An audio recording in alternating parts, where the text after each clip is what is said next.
আসসালামু আলাইকুম everyone, welcome back to my another video.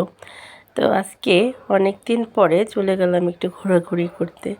আসলে ঘুরতে গেলে মানুষের মন ভালো থাকে এবং শরীর স্বাস্থ্যও ভালো থাকে। কারণ মন যখন প্রফুল্ল থাকবে তখন আপনার স্বাস্থ্য এমনিতেই ভালো থাকবে। তাই যত বেশি পারেন বেশি বেশি করে ঘুরতে যাবেন। তো ঘোরার জন্য আমরা একটি সুন্দর প্লেসে চলে গেলাম। সেখানে অনেক দিন পর আপনাদের সাথে একটি নতুন ভিডিও শেয়ার করলাম। আসলে আমি খুব ব্যস্ত ছিলাম এতদিন, কারণ আমার স্টুডেন্টদের পরীক্ষা চলছে। সব মিলিয়ে আমি খুব বিজি একটা ডে লাইফ লিড করতেছি। আমাকে তো ভুলে যাননি আশা করি। যদি মনে থাকে অবশ্যই আমার চ্যানেলটি সাবস্ক্রাইব করবেন।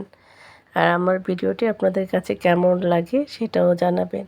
আর আপনারা কেমন ভিডিও দেখতে চান সেটাও বলবেন। তো আমরা একটি প্রকৃতির মধ্যে কত সুন্দর প্লেস তৈরি করেছে দেখেন। আর এই জায়গাটি খুবই সুন্দর ছিল। Don't forget to subscribe my channel. আল্লাহ হাফেজ।